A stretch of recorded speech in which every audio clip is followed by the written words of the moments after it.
नमस्कार साथियों, आज हम देखेंगे पाइथागोरस प्रमेय।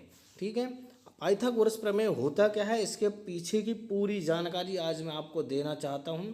ठीक है, इसके बाद में आप जो है कभी ज़िंदगी नहीं भूलोगे। ठीक है, पाइथागोरस प्रमेय होता क्या है, इससे संबंधित क्वेश्चन जो है एमपी बोर्ड पर आता है 10th क्लास में, ध्यान रखना। ठीक है, बोर्ड के 10th के एग्ज़ाम में पूरे इंडिया के कोई भी बोर्ड का हो, ठीक है, और हर बोर्ड में जो है 10th के लिए जो है इस तरीके के क्वेश्चन पूछा जाता है। या तो इस तरीके से देगा या पाइथागोरस प्रमेय को सिद्ध करने के लिए देगा। अब ये एक्चुअल में होता क्या है, किस तरीके से निकालते हैं हम वो देखते हैं। ठीक है, त्रिकोणमिति में तीन चीज़ें पाई जाती हैं। ठीक है, sine theta, cos theta, tan theta.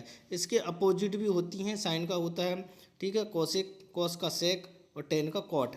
ठीक है, तो इसको क्या करते हैं हम कि इसमें हमको लका कला जो है याद रखना पड़ेगा। ठीक है, लका कला को जो है हम याद रखेंगे तो क्या होगा कि दो दो शब्दों से हम इनको याद करें, लंब बटे कर्ण, आधार बटे कर्ण और लंब बटे आधार। ये दो दो शब्द जो हैं, पहले साइन थीटा बराबर होता है लंब बटे कर्ण, तो ला और का से समझ में आ जाएगा।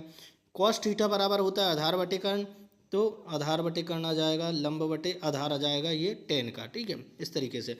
अब यहाँ पे देखो, इंग्लिश मीडियम वाले अगर समझ रहे हो तो ठीक है, लंब बराबर होता है परपेंडिकुलर, ठीक है, कर्ण बराबर होता है हाइपोटेनियस, ठीक है, अब और बेस बराबर होता है आधार, कर्ण हाइपोटेनियस, टेन थीटा बराबर होता है परपेंडिकुलर बराबर base.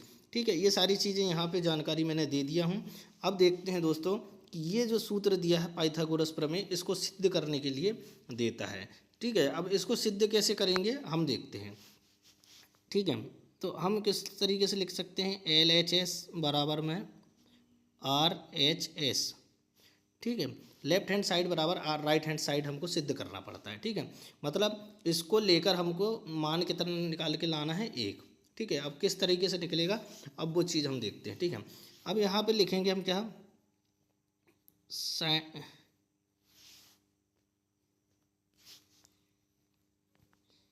Sine square theta plus cos square theta, ये दिया है। हम इसको लेकर क्या करेंगे, ठीक है, अब यहाँ पे देखना दोस्तों। ठीक है, ये जो थीटा है, इसको भावनाओं को समझना, ये थीटा है। ठीक है, sine square theta, cos square theta. हम इसको अब किस तरीके से लिखेंगे, साइन का मान लिखेंगे क्या है, लंब बटे कर्ण। लंब बटे कर्ण दिया है, मतलब परपेंडिकुलर अपान हाइपोटेनियस। ठीक है, आपको ध्यान रखना पड़ेगा, साइन स्क्वायर थीटा का मान हम लिखेंगे लंब बटे कर्ण, हो गया, ये इनका होल स्क्वायर है, प्लस कॉस स्क्वायर थीटा बराबर में क्या हो गया, आधार बटे कर्ण, इनका होल स्क्वायर हो गया। अब मेरे को ये बताओ, मैं लंब के ये दोनों में से अलग अलग भी इनका वर्ग लिख सकता हूँ, लंब का वर्ग बटे कर्ण का वर्ग, आधार का वर्ग बटे कर्ण का वर्ग। इनको इस तरीके से भी लिखा जा सकता है। ठीक है, लिखा जा सकता है ना। ठीक है, जो अगले स्टेप में लिखना जगह का, मैं इसलिए मैं डायरेक्ट बता रहा हूँ। तो यहाँ पे इन दोनों का एलसीएम लेंगे तो क्या आएगा, कर्ण का वर्ग आएगा। अब यहाँ क्या बचा, कर्ण का एक बार गुणा होगा तो यहाँ बचेगा लंब, तो ये लंब का वर्ग धन ये कर्ण का एक बार जाएगा, कर्ण का वर्ग का एक बार जाएगा, तो यहाँ क्या बचेगा, आधार का वर्ग। अब ये बताओ मेरे को, यहाँ पे जो सूत्र दिया है, कर्ण का वर्ग बराबर लंब का वर्ग धन आधार का वर्ग, मतलब hypotenuse square equal base square plus perpendicular square, ये सूत्र है। इसके बराबर में हम हाइपोटेनस स्क्वायर लिख सकते हैं, ये दोनों के बराबर में, मतलब लंब का वर्ग धन आधार का वर्ग के बराबर कर्ण का वर्ग लिख सकते हैं यहाँ पे हम। तो इसको कैसे लिखेंगे हम, कर्ण का वर्ग, और ये नीचे आ गया क्या, कर्ण का वर्ग, ये दोनों को कैंसिल आउट करेंगे तो हमारा मान क्या निकल के आएगा, एक आ गया। तो सिद्ध होता है कि लेफ्ट हैंड साइड बराबर राइट हैंड साइड, मतलब sine square theta plus cos square theta बराबर में एक होता है। ठीक है, ये होता है दोस्तों पाइथागोरस प्रमेय। ठीक है, ट्रिग्नोमेट्री के ये जो क्वेश्चन हैं ज़्यादातर पूछे जाते हैं। अब दोस्तों याद रखना, अगर इस तरीके से क्वेश्चन ज़्यादातर पूछा है, ठीक है, कंपटीशन एग्ज़ाम में भी पूछा जाता है, और तो और जो अपना 10th क्लास का जो एग्ज़ाम है उसमें ज़्यादातर पूछा जाता है ऑब्जेक्टिव में। तो हमको इस तरीके से हल करने के लिए क्या दिया है कि ये बेस दिया है और ये दिया है क्या परपेंडिकुलर, मतलब आधार दिया है और लंब दिया है। और हमको ए सी बराबर ये क्या है कर्ण होता है, लंब हो गया आधार हो गया, ये कर्ण हो गया, कर्ण निकालना है अपने को। तो कर्ण बराबर क्या होता है लंब का वर्ग धन आधार का वर्ग। तो कर्ण बराबर में क्या हो जाएगा, कर्ण बराबर हमको निकालना है, ठीक है। तो आधार का वर्ग लंब का वर्ग धन आधार का वर्ग। अब मेरे को ये बताओ यहाँ पे हमें अगर लिखूँ तो क्या हो जाएगा, कर्ण क्या है ए सी का वर्ग निकालना है मुझे। और ये क्या है लंब मतलब दिया है बी सी का वर्ग और धन